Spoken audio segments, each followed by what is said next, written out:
Yeah, absolutely. So what we're doing here this morning is exactly what you said. We're here to assess the damage that occurred. We're here to put together the wind speed rating, path width, and length. So right now we don't have a lot of those details. So that's the point. We'll be able to put together more of that information.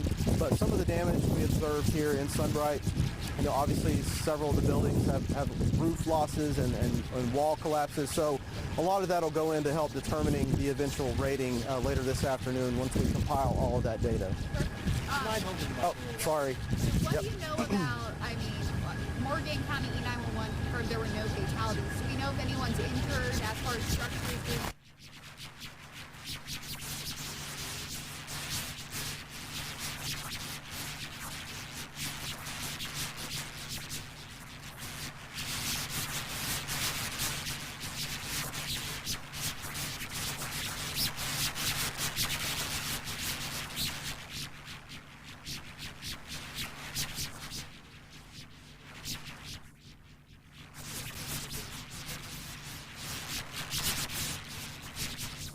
Software that basically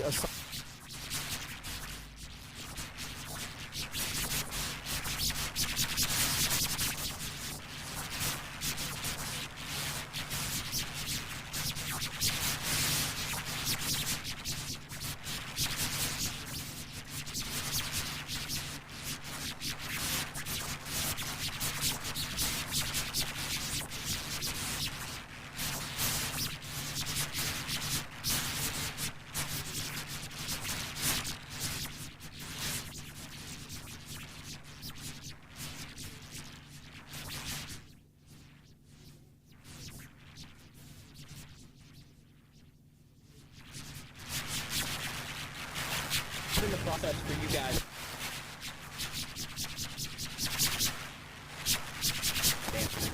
Sure, yeah, basically it's just trying to find, we're trying to find the left outer edge of the tornado and the right outer edge based on the damage that we have observed, and that helps come up with the path width.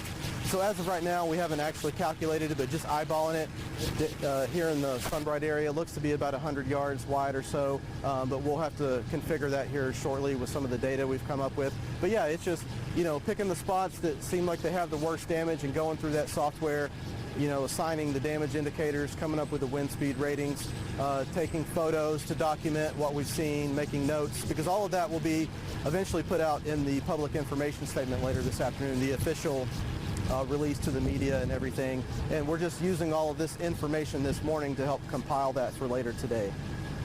Now, do you know if the tornado lifted back up and touched back down at all, or is that? Most likely. We haven't been to other points yet, but just right up the road here behind the funeral home, it looks like that was the begin point, at least here in Sunbright. So after this, we're going to go further upstream, so further back to the west, and see if we can find any other touchdown points. Because as the storm moved off the Cumberland Plateau and came through Morgan County, it did look like it could have touched down previous to Sunbright.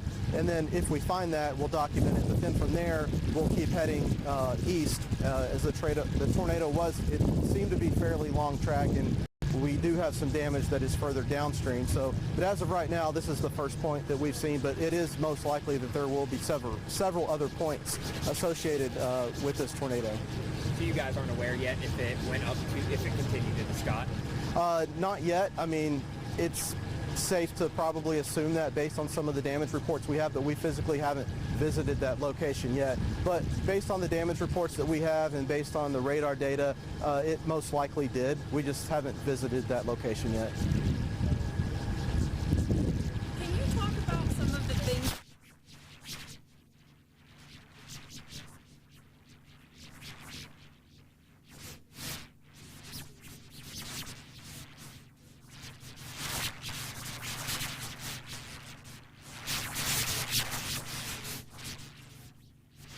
Noted anything that's been completely, destroyed as far as, all walls that have fallen or been removed.